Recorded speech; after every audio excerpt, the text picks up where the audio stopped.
Champion कधी fail होतो?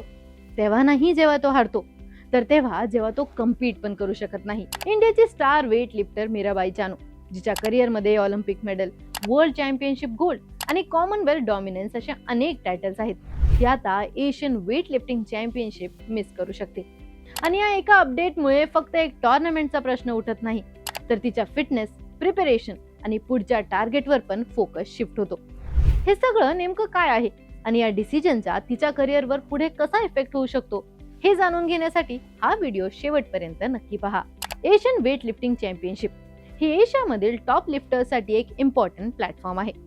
ही tournament मेडलसाठी जितकी महत्त्वाची आहे, तितकीच प्रिपरेशन आणि परफॉर्मन्स टेस्टिंगसाठी पण क्रुशियल असते. इलाइट लेवलवर ॲथलीट्स इथे आपला फॉर्म इव्हॅल्युएट करतात, टेक्निक फाईन ट्यून करतात आणि कॉम्पिटिशन प्रेशरमध्ये स्वतःला टेस्ट करतात. अशा स्टेजला मिस करणं म्हणजे एक इम्पॉर्टंट फीडबॅक लूप सोडून देणे. या सिच्युएशन मागे मेन रिझन आहे शोल्डर इश्यू. वेट लिफ्टिंग सारख्या स्पोर्टमध्ये प्रत्येक लिफ्टमध्ये बॉडीवर खूप लोड असतो, स्पेशली शोल्डर्स, बॅक आणि ब्रिस्टवर.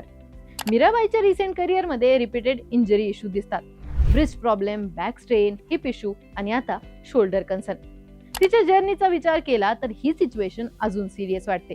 मणिपूरमधून येणारी ही ॲथलीट, जी टोकियो ऑलिम्पिक्समध्ये सिल्वर मेडल, वर्ल्ड चॅम्पियनशिपमध्ये गोल्ड आणि कॉमनवेल्थ गेम्समध्ये मल्टिपल मेडल्स जिंकते, ती इंडियासाठी वेट लिफ्टिंगमध्ये एक बेंचमार्क ठरली आहे. तिच्या कन्सिस्टन्सीमुळे इंडियाला ग्लोबल लेवलवर एक स्ट्रॉंग आयडेंटिटी मिळाली. पण या जर्नीमध्ये एक माइलस्टोन अजून अचीव झाला नाही, तो म्हणजे एशियन लेवलवर मेडल. एशियन गेम्समध्ये ती काही वेळा मेडलच्या खूप जवळ पोहोचली, पण रिझल्ट एक्सपेक्टेड होता त्याप्रमाणे आला नाही. कॉम्पिटिशन इथे खूप इंटेन्स आहे, कारण चायना, नॉर्थ कोरिया, थायलंड सारखे देश या कॅटेगरीमध्ये डॉमिनन्स ठेवतात. म्हणूनच मीराबाईसाठी एशियन गेम्स मेडल हा एक अनफिनिश टार्गेट आहे.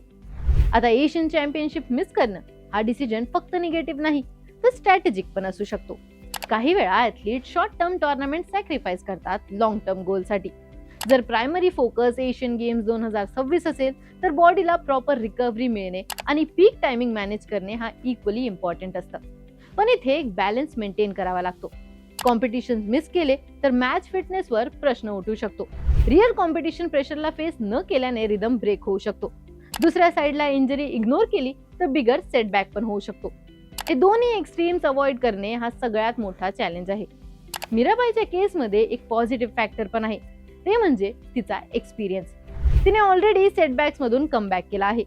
रिओ ऑलिम्पिक्स मधील डिसअपॉइंटमेंट नंतर टोकियोमध्ये सिल्वर मेडल जिंकून तिने प्रूव्ह केलं की ती प्रेशर हँडल करू शकते. पण आता सिनेरिओ थोडा वेगळा आहे आणि रिपीटेड इंजरीज आणि वाढत्या कॉम्पिटिशनमुळे मार्जिन ऑफ एरर खूप कमी होत आहे. वेट कॅटेगरी मॅनेजमेंट पण इथे एक इम्पॉर्टंट फॅक्टर आहे. 48 kg ते 49 kg कॅटेगरीमध्ये शिफ्ट होताना बॉडीवर एक्स्ट्रा स्ट्रेस पडतो. वेट कट, स्ट्रेंथ मेंटेन करणे आणि रिकव्हरी मॅनेज करणे, हे सगळे एकत्र बॅलन्स करावं लागतं. हे प्रोसेस फिजिकल पेक्षा मेंटल लेवलवर पण डिमांडिंग असते. इंडियन स्पोर्ट्सच्या पर्स्पेक्टिव्हने बघितलं तर मीराबाईचे ॲब्सेन्स हा फक्त एक प्लेअरचा ॲब्सेन्स नाही, ते एक इन्स्पिरेशन आहे, एक स्टँडर्ड आहे. तिच्या परफॉर्मन्समुळे नेक्स्ट जनरेशन ॲथलीट्सला डिरेक्शन मिळते. म्हणूनच तिची फिटनेस आणि पार्टिसिपेशन हा मोठा इम्पॅक्ट क्रिएट करतो. स्पोर्ट्समध्ये काही वेळा सगळ्यात मोठी लढाई पोडियमवर नाही जिंकल्या जात, तर रिकव्हरी फेजमध्ये जिंकल्या जातात. आता मीराबाईसाठी ही फेज त्याच टाईपची आहे, जिथे पेशन्स, स्मार्ट प्लॅनिंग आणि बॉडी मॅनेजमेंट हे सगळ्यात इम्पॉर्टंट फॅक्टर्स बनतात. आता मीराबाई चानूने ऑलरेडी वर्ल्ड लेवलवर आपला डॉमिनन्स प्रूव्ह केला आहे. पण या इंजरीज आणि मिस्ड कॉम्पिटिशन नंतर ती एशियन गेम्समध्ये तिच्या करिअरचा मिसिंग मेडल कंप्लीट करू शकेल का? तुमचे थॉट्स आम्हाला कमेंट्समध्ये कळवा आणि अशाच क्रीडाविषयक ट्रेंडिंग अपडेटसाठी AGC स्पोर्ट्सला सबस्क्राईब करायला विसरू नका.